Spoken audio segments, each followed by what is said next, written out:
Les matins de France Culture, Guillaume Erner. Comment enquêter sur l'une des plus vieilles institutions mondiales? Retour sur les investigations sur l'Église dans les matins avec deux angles, deux manières de faire. La vôtre, Martin Boudot, bonjour. Vous êtes journaliste, réalisateur de documentaires d'investigation, dont Cache Investigation, avec un épisode intitulé Pédophilie dans l'Église, le poids du silence. Vous allez nous expliquer comment vous avez fait pour enquêter sur ces abus. Et puis à côté de vous, Grégory Phillips, bonjour. Bonjour, vous êtes Guillaume. directeur adjoint de la rédaction de France Culture, producteur de politique et des mécaniques du journalisme, car voilà, cette semaine sort un podcast, un épisode des mécaniques du journalisme intitulé Spotlight des pédophiles dans l'Église américaine. Vous allez nous présenter cette enquête, mais immédiatement on va en écouter un extrait. Des centaines de victimes nous ont appelés et on était les premières personnes à qui ils avaient jamais raconté ce qui leur était arrivé. Il ne s'agit plus seulement d'un mauvais prêtre qui faisait de vilaines choses. Ce qui est en cause maintenant, c'est un système qui le protégeait.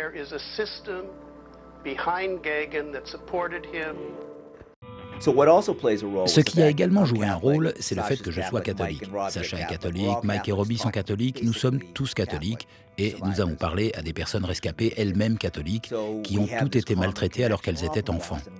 Nous avons donc cette connexion commune. Nous sommes tous de Boston, nous suivons tous les matchs des Red Sox et des Patriots et on peut parler de tout ça, ça aide. Alors, il faut nous présenter ce podcast mécanique du journalisme. On suit donc une enquête, l'enquête Spotlight. Peut-être les auditeurs ont-ils vu le film Spotlight 2015. Bref, présentez-nous, Grégory Phillips, ce dont il est question. Écoutez, dans ce podcast, on a rencontré les journalistes de cette petite cellule d'investigation d'un journal qui s'appelle le Boston Globe et qui, au début des années 2000, ont révélé un énorme scandale dans l'Église catholique américaine. Et effectivement, ça a fait l'objet d'un film Spotlight réalisé en 2015 et qui a été oscarisé.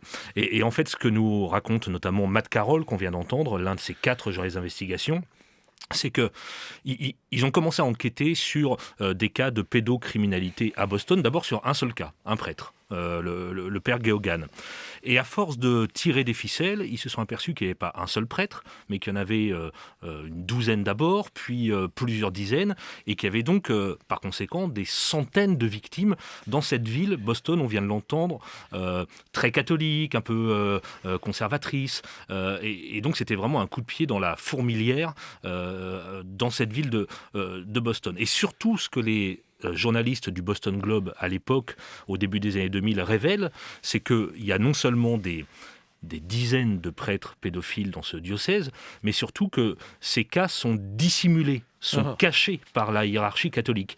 Et c'est ça, évidemment, qui a provoqué un énorme scandale dont on mesure encore aujourd'hui les répliques, j'ai envie de dire. Oui, avec un système qui est donc dévoilé, puisque cela veut dire qu'il y avait une organisation du silence. Et c'est d'ailleurs le poids du silence, c'est le titre de votre enquête. Alors c'est une enquête, Martin Boudot, que vous avez diffusée dans Cache Investigation en 2017. Et j'aimerais justement qu'on écoute l'introduction de cette enquête et que vous nous expliquiez comment vous y êtes pris, non seulement pour faire votre travail, mais aussi quelles ont été les réactions à ce reportage. À Lourdes, un jour nouveau se lève sur le plus grand centre de pèlerinage catholique français. Les 115 évêques du pays sont réunis pour leur conférence annuelle. Et pour la première fois, ils dédient leur messe aux victimes de pédophilie. Notre Père qui es aux cieux. Un geste historique. Comme pardonnons aussi à ceux qui nous ont offensés. Au pupitre, Monseigneur Crépy, le tout nouveau responsable de la cellule permanente de lutte contre la pédophilie dans l'Église catholique française. Il nous faut sortir du trop long silence coupable de l'Église et de la société et entendre les souffrances des victimes. Les actes pédophiles, ces crimes si graves, brisent l'innocence et l'intégrité d'enfants et de jeunes.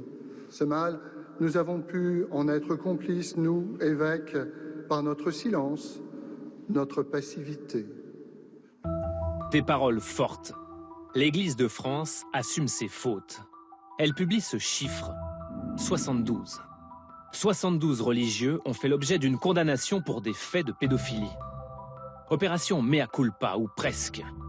Car voici ce qu'elle ne dit pas. Selon notre enquête, 18 de ces prêtres seraient toujours en activité. Martin Boudot, comment avez-vous mené cette enquête ? Ce qui est intéressant avec mon voisin, c'est que moi j'ai commencé avec Spotlight. L'enquête a commencé avec le film. À la fin de Spotlight, vous avez le générique. Et dans ce générique-là, vous avez la liste des villes dans le monde où il y a eu des scandales de dissimulation. Et il se trouve qu'il n'y avait qu'une seule ville en France, c'était Rouen. C'était en l'occurrence l'affaire de Monseigneur Piquant qui avait donc oublié de... Enfin, même pas oublié, mais évidemment volontairement caché l'un de ses prêtres. C'était à Rouen. Il a été condamné pour ça. C'est la première fois qu'un évêque était condamné en France pour dissimulation. Et on s'est dit, en fait, c'est pas possible qu'il n'y en ait qu'un seul. Au même moment, commence à sortir l'affaire Barbarin à Lyon. Et on décide de s'y pencher d'un point de vue systémique. L'affaire Barbarin, le cardinal Barbarin à Lyon, qui est accusé d'avoir... de ne pas avoir signalé à la justice des faits d'abus sexuels d'un prêtre de son diocèse. Et on décide donc de travailler sur le côté systémique. Nous, tout de suite, ce qui va nous intéresser, c'est pas forcément les abus sexuels en tant que tels, parce qu'évidemment, c'est des drames extraordinaires et on a pu rencontrer les victimes. Mais ce qui va nous intéresser, c'est les techniques de dissimulation et même les techniques de déplacement. C'est-à-dire, qu'est-ce que vous voulez dire par là ? Eh bien, en réalité, dans Spotlight, il y a une partie qui est assez claire, c'est quand un prêtre est accusé, voire même qu'il a reconnu les faits, on le déplace de diocèse. Et nous, on a voulu regarder ça à la fois d'un point de vue français, c'est-à-dire les prêtres qui vont être déplacés de diocèse en diocèse, mais de manière encore plus cynique, à l'international. Et on ne va pas les déplacer dans n'importe quel pays, il faut que ce soit légitime. Certains prêtres français ont été déplacés, exfiltrés dans des pays francophones, parce qu'il faut que ça apparaisse légitime. Et donc, nous sommes allés à la rencontre de certains de ces prêtres qui se sont retrouvés en Guinée, au Cameroun, etc., pour essayer de remonter le fil des responsabilités, le fil systémique. C'est ça qui nous intéresse. Grégory Phillips, ce qui est intéressant dans ces mécaniques du journalisme, notamment ce podcast qui est aujourd'hui disponible au téléchargement sur le site de France Culture et sur l'appli Radio France, c'est que l'on voit en fait une application du data journalisme. Parce que comme on travaille sur beaucoup de cas, il s'agit d'un système, c'est-à-dire qu'en fait il y a des régularités observables et elles se révèlent presque grâce à un tableur Excel. Oui, parce qu'à Boston, comme en France et comme dans d'autres diocèses, il y a effectivement cet aspect systémique. Et ce que les journalistes du Boston Globe découvrent, c'est des registres de l'Église, si vous voulez, des annuaires, avec la liste des prêtres dans le diocèse de Boston et d'autres diocèses. Et dans ces registres, ils découvrent, grâce au data journalisme, que les prêtres soupçonnés d'actes pédophiles, en général, restent 3 ou 4 ans en poste, en général, ont un arrêt maladie assez long de quelques mois, suivi d'une mutation.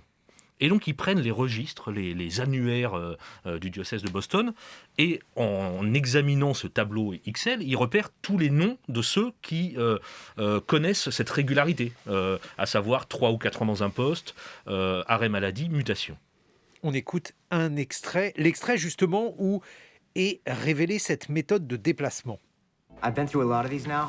Sick leave isn't the only designation they use when they take one of these priests out of circulation. They use a slew of terms. J'en ai épluché pas mal déjà.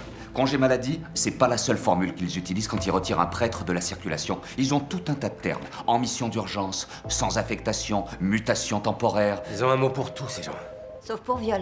Et ils changent de paroisse beaucoup plus fréquemment que les autres prêtres. Quand j'étais gamin, ils déménageaient après 7 ou 8 ans, même plus. Ces gars-là, c'est 2 ou 3 ans max. Et pour chaque prêtre de Saviano, une de ces formules est employée ? Ouais, ça paraît systématique. Donc ça, c'est un extrait du film Spotlight, donc film de 2015, Grégory Phillips. Et donc, ce qui est intéressant dans cet extrait, c'est qu'on comprend qu'il y a un système de dissimulation et que ce système est validé par les plus hautes autorités. En l'occurrence, à l'époque, à Boston, c'est le cardinal Law. Qu'est-ce qu'il fait ? Il est parfaitement informé de ces cas-là, et il décide effectivement de déplacer les prêtres. Et j'ajoute par rapport à ce que racontait mon voisin sur les cas en France, c'est que l'Église catholique, évidemment, par son organisation, fonctionne à peu près de la même façon partout. Et c'est pour ça que l'affaire Spotlight nous parle ici en France, parce que ce système, cette organisation est faite à peu près de la même manière et remonte jusqu'à un point final qui est le Vatican. Et donc, aux États-Unis et en France, on peut constater qu'il y a effectivement à peu près les mêmes organisations systémiques qui permettent ce genre d'abus. Mais alors, Martin Boudot, comment enquête-t-on sur un système ? Au début, on réussit à recueillir la parole des victimes ? On s'y met à plusieurs, à beaucoup de journalistes. Et nous, on a collaboré avec nos collègues de Mediapart, Antoine Rouget, Daphné Gastaldi, Mathieu Martinière, Mathieu Péris, etc., etc. On s'y met à plusieurs pour éplucher les fameux registres de diocèse, pour rencontrer les victimes, pour remonter, pour trouver en fait le premier niveau, c'est-à-dire les perpétrateurs, enfin ça se dit en français, ceux qui ont agressé, les agresseurs sexuels, et puis leurs différents déplacements. Et alors les victimes, elles vous parlent facilement ? Non, c'est un travail très très long. Il faut être évidemment très patient, très bienveillant aussi, mais ce qui intéressait beaucoup les victimes dans notre démarche, c'était que ça n'allait pas être un nouveau sujet sur comment est-on victime. Elle ne voulait plus vraiment parler de ça, de la souffrance, etc. Elle voulait qu'on enquête sur le système, comment ils ont été cachés. Ce qui les intéressait, ce n'était pas forcément l'agresseur en tant que tel, mais qui l'a protégé. Et ça les intéressait beaucoup dans notre démarche, et c'est comme ça qu'elles nous ont parlé peut-être plus facilement qu'à d'autres. Mais alors, en 2017, c'est à la fois récent et c'est assez lointain, parce que les choses sont allées assez vite en la matière. Il y a eu donc la CIAZ, cette commission d'enquête. En 2017, comment ces choses-là étaient-elles perçues, Martin Boudot ? Imaginez-vous que l'Église a refusé de nous répondre tout au long, l'Église catholique a refusé de nous répondre tout au long de ce documentaire, sauf une interview durant cette fameuse conférence des évêques. Nous, on termine notre documentaire avec cette phrase. Nous disons qu'il y a eu des commissions d'enquête qui ont été faites en Belgique, en Irlande, et qu'elles ont permis quand même de faire le point sur le nombre d'agressions, etc. À ce moment-là, c'est impossible. L'Église catholique nous dit, mais jamais nous ne ferons de commission parce que nous n'avons pas le même système légal, que nous n'avons pas le même système qu'en Irlande et qu'en Belgique. Et un an après, il y a cette commission qui se met en place. Donc, nous sommes satisfaits, ravis que cette commission ait pu voir le jour. Certaines des victimes avec lesquelles nous étions en contact ont pu en parler, ont pu rencontrer les membres de cette commission. Donc, c'est évidemment pas grâce à nous que cette commission a eu lieu, mais je pense qu'on a participé à cette pression médiatique. C'est un grand pas en avant, cette commission. Et comme vous le dites, c'était il y a longtemps, et en même temps, beaucoup de choses ont bougé depuis. Et ça, c'est quand même quelque chose d'important à rappeler. Alors, Grégory Phillips, l'enquête Spotlight, elle est encore antérieure à cette date, à 2017. On est au début des années 2000. Et puis, alors, surtout, elle se situe aux États-Unis, et alors là, c'est une société à la fois proche et lointaine à cet égard. Oui, et puis elle se situe, et ça c'était vraiment intéressant aussi de revenir à cette époque-là où on était au tout début d'Internet, il n'y avait pas les réseaux sociaux, et ce qu'explique notamment un des journalistes de la cellule Spotlight, c'est l'impact au niveau national que leur travail d'investigation a eu, parce que effectivement, aux États-Unis, les gens s'envoyaient.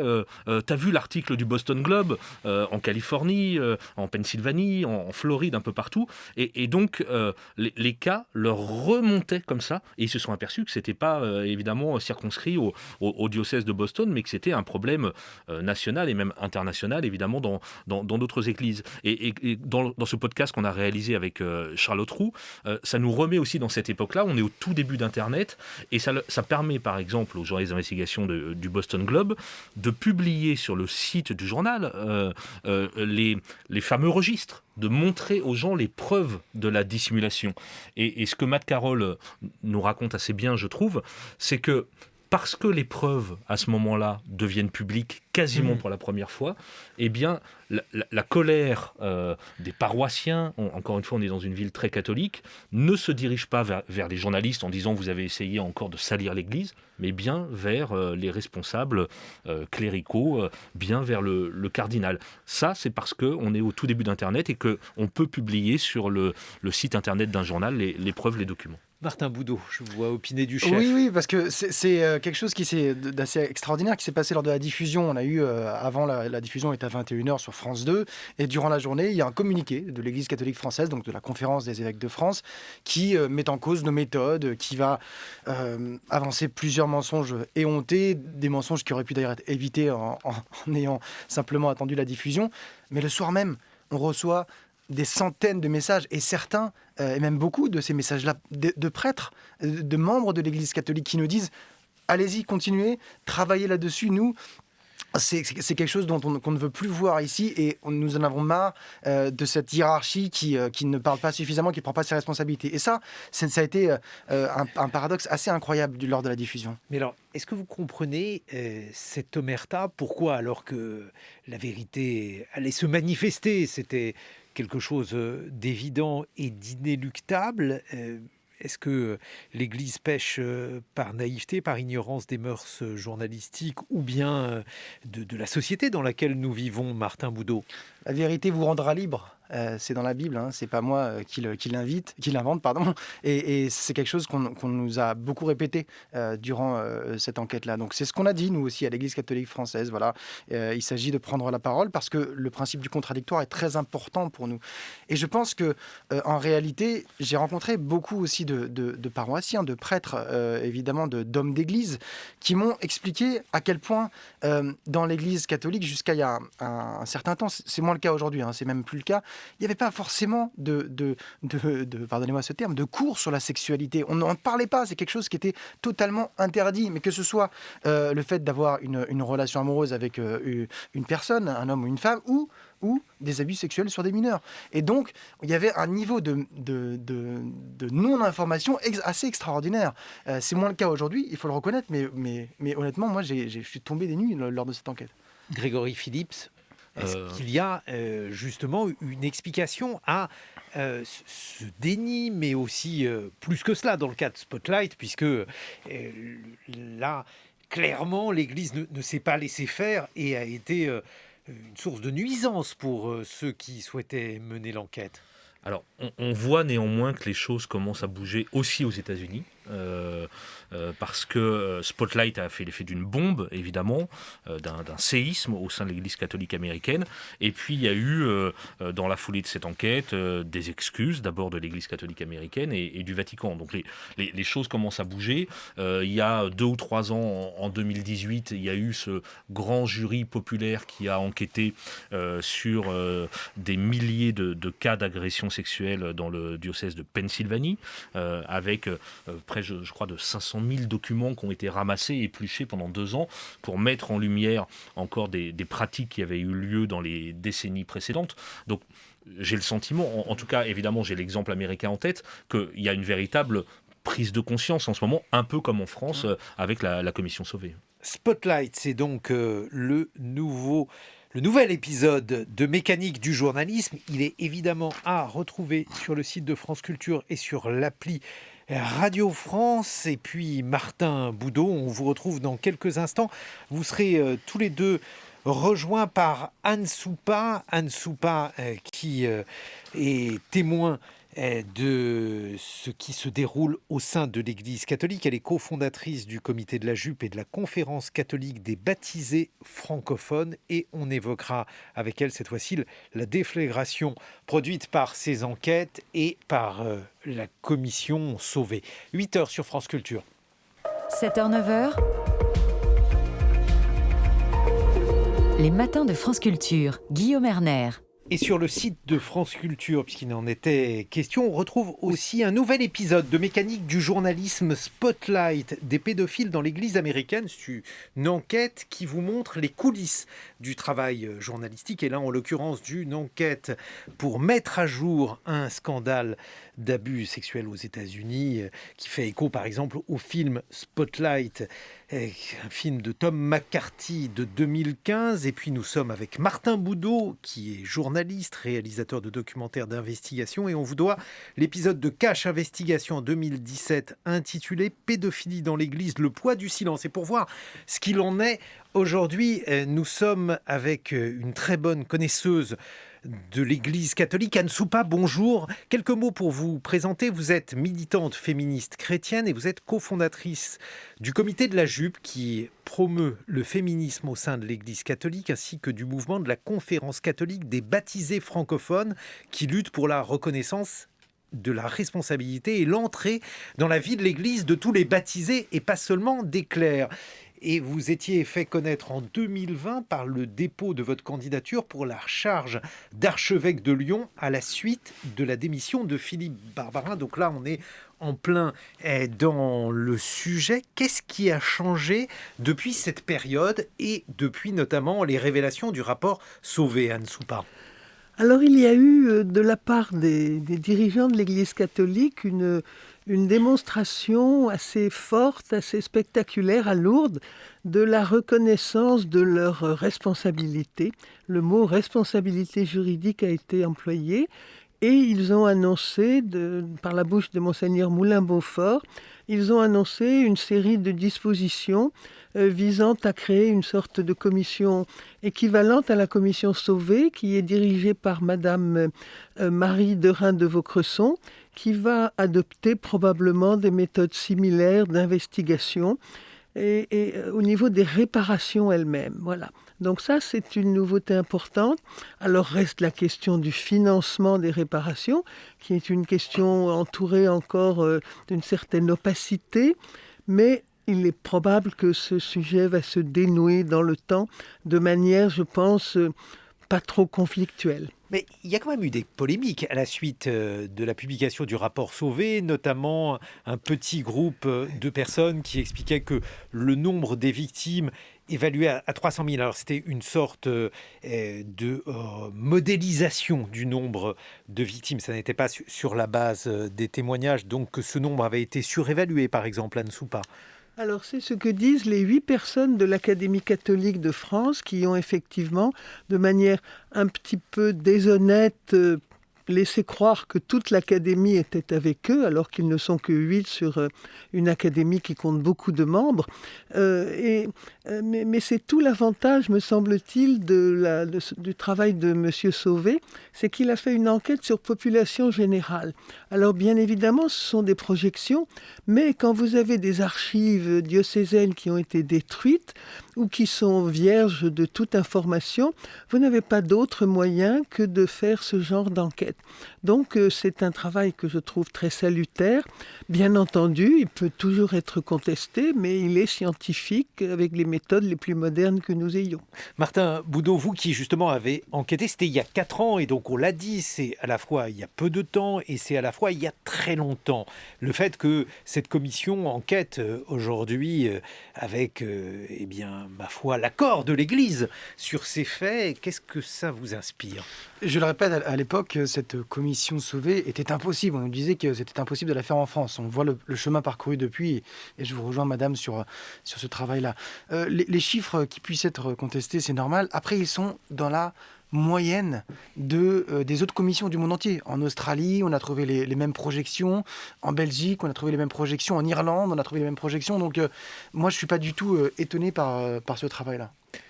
Grégory Phillips, là-dessus, on retrouve aussi la situation aux États-Unis. C'est-à-dire, on parlait tout à l'heure de systémique, parce que Spotlight démontre qu'il y avait un système pour déplacer les prêtres criminels, mais on voit aussi que ce système il dépasse le cadre de l'Église de tel ou tel pays et il se retrouve un peu partout. Oui, bien sûr.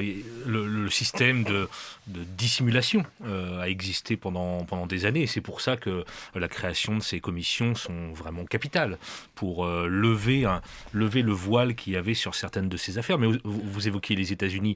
Il y a eu certes l'affaire Spotlight au début des années 2000. Il y a eu en 2018, on en parlait tout à l'heure, les révélations au sein du diocèse de Pittsburgh en Pennsylvanie avec encore des milliers de cas.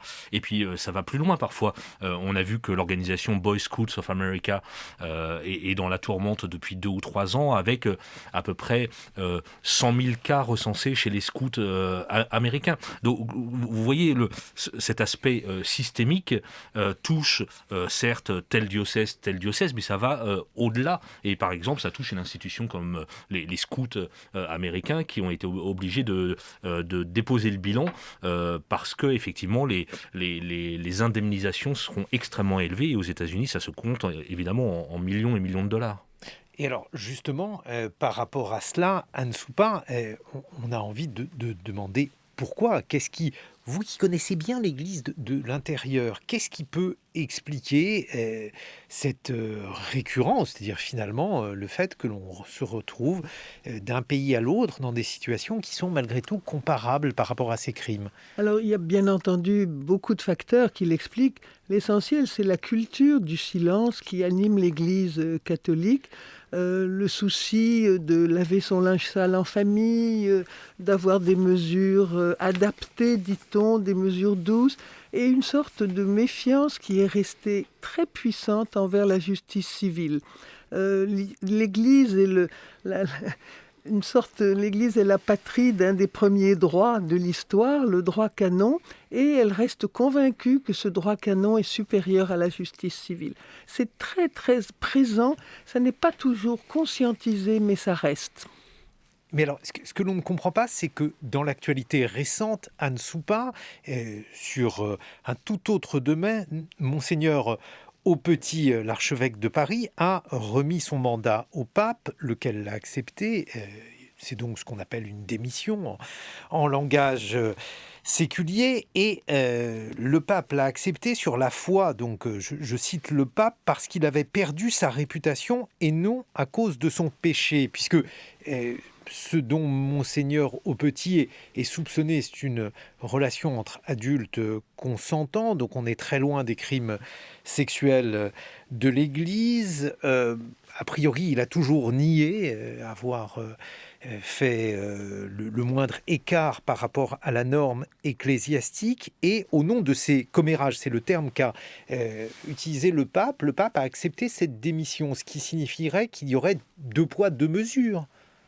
Bien sûr, là, dans cette affaire Aupetit, on est dans un imbroglio un peu insoluble, parce que le pape a eu des paroles très, très difficiles à comprendre, qui presque décrédibilisent son geste. Il a l'air de dire qu'il a accepté cette démission parce qu'il y avait des commérages. Enfin, ce n'est pas une parole de dirigeant. Il y a très certainement des raisons de gouvernance mal assumées qui sont derrière ces paroles de façade.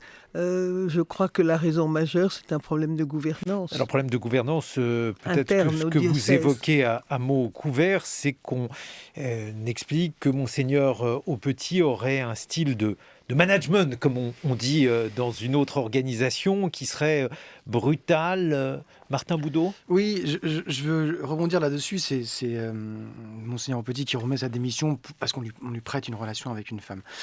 Aujourd'hui, il y a un monsieur qui s'appelle Monseigneur Piquant. Il était évêque, il est ce qu'on appelle évêque honoraire. Il n'est plus en poste aujourd'hui, mais il est toujours à la conférence des évêques de France. Il est toujours chaque année à la conférence des évêques de France. Ce monsieur, il a été condamné par la justice pour ne pas avoir signalé des faits d'abus sexuels de l'un de ses prêtres. Il est encore membre honoraire de la conférence des évêques de France. Si vous montez l'échelon supérieur, vous allez au niveau du C9, ce qu'on appelle le gouvernement du Vatican, de manière générale. C'est vraiment les cardinaux les plus puissants au monde qui sont autour du pape. Eh bien, dans ce C9, vous aviez, jusqu'à il n'y a pas si longtemps, un cardinal qui s'appelait le cardinal Errázuriz, accusé au Chili d'avoir dissimulé des abus sexuels de ses prêtres. Vous avez le cardinal Pell en Australie, lui mis en examen, mais il était encore secrétaire de l'économie, ministre de l'économie. Quelle est l'exemplarité dans tout cela? Moi, je trouve ça assez dingue que ça puisse encore arriver. N'importe quel ministre de n'importe quel pays aurait déjà démissionné et n'importe quel président aurait déjà accepté sa démission. Donc c'est assez hallucinant, pour tout vous dire. Anne Soupin, qu'en pensez-vous ? Oui, vous confirmez le fait que la justice civile est mal considérée dans l'Église. On préfère les procédures dites spirituelles, le pardon, la réintégration, la douceur, mais finalement on fait peut-être plus de mal que de bien. Et d'ailleurs, Anne Soupa, pour revenir à l'affaire Spotlight, qui m'a occupé pendant quelques mois, le cardinal Lowe à Boston, qui a dissimulé toutes ces affaires, n'a pas été jugé. Il a été transféré à Rome, dans une église de Rome, pour se débarrasser du problème et le mettre sous le tapis. Et les journalistes du Boston Globe disent exactement ce que vous disiez, à savoir, réglons ces affaires entre nous. Discrètement, déplaçons les responsables, mais en aucun cas ne mettons ça sur la justice civile et ne rendons ça public. Ça, c'était une volonté vraiment claire et déterminée des autorités de l'Église américaine à l'époque. Anne Soupa. Il faut bien comprendre que ces affaires touchent de plein fouet les piliers du système ecclésial, qui est un système basé sur le prêtre et sur la sacralisation du prêtre. C'est ça qui est en cause. Vous avez des personnes dont le droit canon dit que leur ministère est d'institution divine. C'est le seul cas où on parle d'institution divine. On a le sentiment de marcher sur la tête, parce que quand on fait un raccourci un peu rapide, eh bien, on se rend compte que l'abus serait d'institution divine. On devient fou à entendre des choses pareilles. Je crois qu'on a atteint le point de non-retour de l'estime donnée aux prêtres. Il faut changer d'attitude envers le respect qu'on doit aux prêtres. Mais enfin, ils ne sont pas sacrés. Il y a quelque chose à faire d'important de ce côté-là. Martin Boudot. Et c'est très important. C'est très important dans la parole des victimes. Il y avait une association qui s'appelle La Parole Libérée à Lyon. C'est celle qui vraiment a rassemblé les victimes du père Prénat autour d'eux, des messieurs vraiment formidables. Et ils vous répètent tous ça, la sacralisation du prêtre. On n'osait pas parler. Le prêtre, c'est la parole divine. Et du coup, on ne remet pas ni en cause ses agissements, ni ses paroles. Et ça, c'est très, très important à comprendre dans la mécanique du silence, et notamment celle des victimes qui n'osent pas se manifester. Je pense que c'est en train de changer. Tout ce qu'on décrit, ce sont des faits parfois qui sont anciens, d'autres qui sont plus récents. On ne comprendrait plus, peut-être que dans vos archives de radio, ce sera intéressant, que là, aujourd'hui, en 2021, en décembre 2021, si nous apprenions dans 1 an, 2 ans, des faits de dissémination d'évêques ou de cardinaux en France, ce serait tout bonnement scandaleux. Il n'y a plus aucune excuse. Il n'y en a jamais eu. Mais là, il n'y a même plus la question de on n'a pas été formé, sensibilisé à ça. Il n'y a plus aucune excuse aujourd'hui pour ce genre d'acte. Mais alors, justement, parce que quand vous vous êtes présenté pour prendre la suite de Monseigneur Barbarin Anne Soupa, je ne suis pas sûr que vous pensiez que le poste allait vous échoir naturellement, mais peut-être que vous vous disiez que cet entre-soi n'avait que trop duré, que la présence de femmes était peut-être aussi nécessaire dans l'Église catholique ? Bien sûr, la question des femmes est centrale. À mon avis, c'est le symptôme de tout ce qui dysfonctionne. Parce que c'est l'entre-soi du même, des clercs qui se ressemblent, qui se soutiennent et qui empêchent le bon vent de la différence de souffler dans l'Église. Bon. Mais en ce qui concerne ma candidature, je précise que j'avais formulé une candidature laïque, c'est-à-dire que je refusais ce système du ministère ordonné. Parce que, vous voyez, on a mis en avant la sacralité du prêtre, mais ça joue un rôle terriblement destructeur pour la montée en puissance des laïcs, parce qu'ils ne sont rien. Dans les définitions de Rome, les laïcs sont ceux qui ne sont pas les ministres sacrés, c'est-à-dire qu'on ne les définit que par la négative. Mais alors, est-ce que ça, c'est possible ? Parce que l'encadrement sacerdotal des fidèles qui existe depuis au moins le XIIIe siècle, il a été institué à cette époque-là. Le fait de rompre avec cela, est-ce que ça n'est pas le fait de rompre tout simplement avec l'Église, Anne Soupa ? Mais c'est le système lui-même qui a entraîné sa chute, parce que la confiance est perdue. La confiance des fidèles est perdue, c'est fini, elle ne reviendra pas. Vous pensez vraiment ? Écoutez les parents d'élèves, ils disent « Oh, je n'envoie pas mon fils à la sortie scolaire, il y a le prêtre, je ne l'envoie pas. » Donc les enfants ne verront plus de prêtre, les catéchismes ne passeront pas par le visage d'un prêtre. Donc ils ne seront plus dans le paysage bientôt.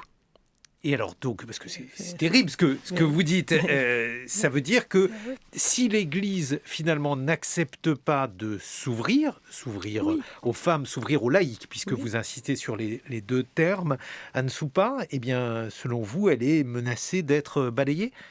Bien sûr, vous avez 100 prêtres ordonnés chaque année en France. Bon, comment voulez-vous, avec 100 prêtres, assurer une gouvernance raisonnée, saine, équilibrée, ouverte des diocèses français? Ça n'est pas possible. Les diocèses français aujourd'hui sont gouvernés à la petite semaine, ils sont mal gouvernés. Bon, donc, ça veut dire quoi, mal gouverné? Eh bien, ça veut dire qu'il manque de forces vives.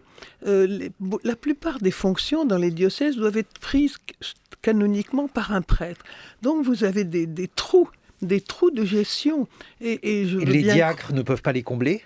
Les diacres sont dans les paroisses, ils ne sont pas dans l'administration du diocèse. Bon, par exemple, je pense que si Monseigneur Barbarin avait eu de bons juristes autour de lui, s'il avait eu des archivistes qui ouvrent les dossiers, peut-être qu'il ne serait pas tombé dans l'impasse où il s'est mis lui-même. Voilà, une bonne gestion, ça garantit tout de même d'éviter les faux pas. Martin Boudot. Il y a une crise réelle de vocation. Ce que vous dites est absolument vrai. Ça veut dire que si l'Église ne se réforme pas, elle risque la crise humaine, en gestion humaine. On a beaucoup parlé, vous savez, des prêtres qui venaient du continent africain, francophones, qui sont venus remplacer des prêtres, des diocèses qui étaient vides en France. Ça ne marche qu'un temps, parce que même là, la crise de vocation, également en Afrique francophone, par exemple, est réelle. Donc il y a un vrai besoin de réforme et d'ouverture, clairement, pour pouvoir tout simplement que le fonctionnement de l'Église puisse perdurer. Vous pensez que ça joue, Anne-Soupa, parce qu'il y a aussi une concurrence avec d'autres églises, avec les évangéliques. Alors en France, peut-être que ça ne se voit pas de manière très précise, mais ça se voit très bien ailleurs, en Amérique latine, par exemple. Aux États-Unis aussi, bien sûr. Est-ce que ça, par exemple, ça compte? Oui, mais je ne sais pas si Rome a pris conscience que la concurrence imposait la réforme, ou qu'au contraire, la concurrence imposait le maintien du système actuel. Je ne saurais pas répondre à cette question. Mais ce que cela me fait dire, c'est que la clé de la réforme, elle est à Rome. Et quand on entend que le pape a dit qu'il n'avait pas lu le rapport Sauvé et qu'il ne sait pas quoi en penser, on peut se dire, mais où va-t-on si même à Rome, on n'a pas conscience de l'importance du problème et de l'urgence de la réforme? Donc ça laisse un peu sans voix. Mais s'il ne l'a pas lu, c'est probablement qu'il ne veut pas le lire sans m'imposer mes visions sur le comportement du pape. Et s'il ne veut pas le lire, c'est probablement parce que cette omerta-là, elle est promise à durer si le Vatican ne veut pas le suivre. Votre parole aggrave le problème, aggrave ma conscience du problème. Effectivement, s'il ne veut pas le lire, ça veut dire que les demandes de réforme contenues dans le rapport Sauvé ont peu de chances d'aboutir. Je rappelle les 3 points majeurs: la question de la sacralité du prêtre, la question de l'accès des femmes et la question du partage de la gouvernance. C'est les 3 sujets essentiels. Et Monseigneur de Moulin-Beaufort n'a pu, sur ces sujets, que dire: nous les remettons à la commission doctrinale de la Conférence des évêques, laquelle commission doctrinale n'a aucun pouvoir. Par conséquent, c'est vraiment Rome qui tient les clés de la solution. Et si l'on poursuit ça, alors c'est anecdotique, mais à la fois c'est un symptôme. C'est la une du Figaro aujourd'hui, avec une levée de bouclier contre le projet de réaménagement intérieur de Notre-Dame. Il y a un certain nombre de personnalités, Stéphane Bern, Alain Finkielkraut, Pierre Nora, qui signent une tribune où ils expriment leur inquiétude face au projet d'aménagement. Donc c'est le projet qui est proposé par l'archevêché. Et alors là, il serait trop moderne. Alors ce qu'on ne comprend pas, c'est que d'un côté, il y a sur le plan donc anecdotique de l'aménagement d'une cathédrale, même si c'est une cathédrale plus connue que d'autres, un projet trop moderne. En revanche, sur le reste, il y a, semble-t-il, alors là, vraiment, des attitudes rétrogrades. Comment expliquer, comment comprendre cette dualité, Anne-Soupa? Vous rouvrez un sujet classique, une querelle des anciens et des modernes, archi-classique. Mais là, c'était effectivement assez amusant parce que c'est l'Église qui tient le rôle des modernes. Mais l'Église a toujours joué de ce paradoxe. Vous avez par exemple, je pense à un cardinal américain qui était d'Inorla, oui, je crois, qui était pour les migrants de manière très forte et en même temps défendait les pro-vie.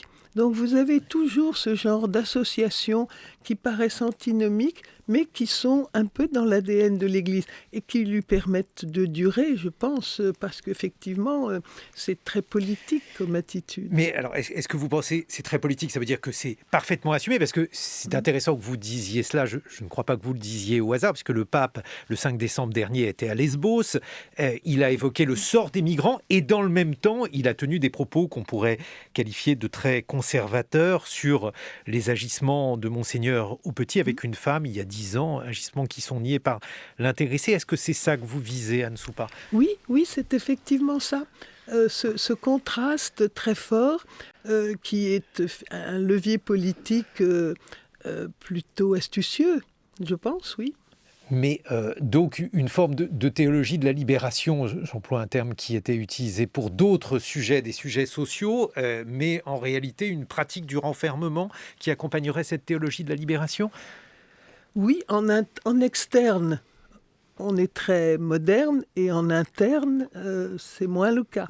Alors vous me direz que l'exemple de Notre-Dame dit le contraire. C'est en interne qu'on est moderne, en interne du bâtiment, et en externe qu'on est peut-être conservateur. Mais c'est de toute façon une situation contrastée qui permet de tenir et d'éviter peut-être certains problèmes de fond. C'est-à-dire?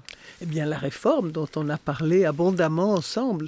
Et Martin Boudot, une réaction? Non, c'est exactement ce qu'on peut voir en interne. Moi, je trouve ce qu'il y a de très intéressant dans cette enquête qui a quand même duré 1 an, et on a rencontré beaucoup de victimes, mais aussi beaucoup de prêtres. Certains qui nous disaient « mais moi j'ai alerté ma hiérarchie et on ne m'a pas écouté ». Et donc, on a rencontré beaucoup de prêtres très modernes en réalité sur des questions justement de gouvernance, sur des questions d'écoute, sur des questions liées à la sexualité, etc., et qui ne sont pas suffisamment écoutés par leur supérieur, et ça c'est quelque chose aussi qu'il faut mettre en avant et rappeler. Qu'est-ce qui peut se passer maintenant, Anne Soupa? Parce qu'on a l'impression que c'est finalement une réforme comparable en intensité à celle de Vatican II qui serait utile pour l'Église. Vatican II qui a, permis de résoudre un certain nombre de vieilles questions d'intolérance dans l'Église, de refus de l'autre, et qui ont remis à plat un certain nombre de dogmes. La réforme que vous appelez de vos voeux, elle est aussi importante. Est-ce qu'un Vatican III est possible? Mais je pense qu'il faut qu'on ait une échelle de temps assez large, parce que ces réformes ne se font pas en 5 ans, ni même en 10 ans. Donc je crois qu'il faut que les catholiques apprennent la patience, et peut-être aussi les non-catholiques, parce que les deux mondes se interpénètrent de toute façon. Et c'est aussi un appel d'air pour les laïcs. Je crois que ça signe le moment où les laïcs doivent prendre leurs responsabilités devant cette espèce de carence, de vide finalement. Rome est sourd et les évêques se disent impuissants pour réformer. Donc où va-t-on? Que peuvent faire les laïcs? Moi je pense que ça pose très clairement ce problème-là. Est-ce que les laïcs veulent que leur Église vive? C'est important ce que dit Anne Soupa sur la temporalité. C'est-à-dire qu'on a une institution millénaire et une société qui, ces dernières années en tout cas, va très vite sur la libération de la parole. Par exemple, l'affaire Spotlight, c'est le début des années 2000. Et puis si on va plus loin, le mouvement MeToo il y a quelques années. Donc on voit quand même que dans notre société, les choses progressent, accélèrent, et finalement sur une durée assez récente. On parle des 20 dernières années. Et à côté de ça, il y a une institution millénaire qui, évidemment, prend beaucoup plus de temps pour s'adapter à cette réalité. Mais alors, on dit que le pape François est aux prises avec la frange la plus conservatrice, peut-être réactionnaire du Vatican, qu'il doit aussi composer avec elle, et qu'il n'a donc pas les mains libres, Anne Soupa. Oui, on le dit beaucoup. Et c'est probablement vrai quand on voit la violence des attaques dont il a été l'objet par des cardinaux eux-mêmes. Donc je crois qu'effectivement, il y a des sujets qui sont les marqueurs du clivage entre les progressistes et les catholiques. La question des femmes est un de ces marqueurs. Et c'est terrible parce que sur le terrain, les prêtres donneraient peut-être plus de responsabilités aux femmes. Sur le terrain diocésain, c'est pareil, les évêques font ce qu'ils peuvent pour mettre des femmes en responsabilité. Mais le seuil supérieur, c'est Rome qui freine. Un mot de conclusion, Martin Boudot, là-dessus. Non, mais encore une fois, nous, on a appelé ce documentaire le poids du silence. On est ravis que La Parole Libérée, qui était créée à ce moment-là, c'est depuis 10 août, cette association de victimes a décidé de se dissoudre parce qu'elle pensait avoir eu enfin une écoute avec notamment la commission Sauvé. Mais il y a encore beaucoup de travail pour réformer de l'intérieur et que cette parole se libère réellement. Un mot de conclusion, Grégory Phillips. Donc, Spotlight, le podcast, le nouvel épisode de Mécanique du journalisme est disponible.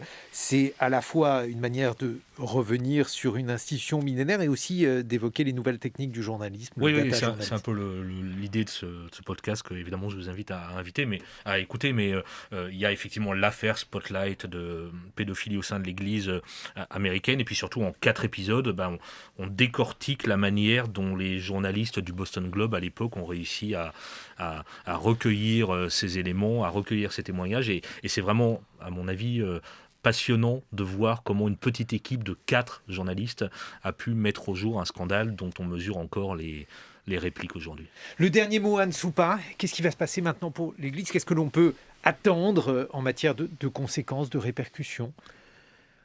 Souvent, les évêques et les observateurs cléricaux disent qu'il faut prier. Je n'ai rien contre la prière et je la trouve très utile, mais à condition qu'elle soit suivie d'action. Pour moi, c'est l'antichambre de l'acte. Bon, alors que faire ?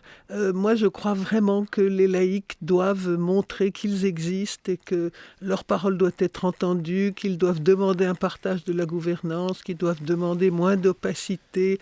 Voilà, il y a des demandes à formuler du côté des laïcs dans la bienveillance, dans le dialogue, bien entendu. Merci Anne Soupa. Je vous propose d'accueillir nos camarades Arnaud Laporte, Quentin Lafay. Quentin est maintenant le nouveau nom de votre chronique, mais rien ne change, en tout cas pas le format. Vous continuez de nous décrire les mutations du monde contemporain. Et ce matin, Guillaume, à travers une double question assez triste, il faut bien le dire, comment et pourquoi l'image de l'école se dégrade ? Dans quelques instants.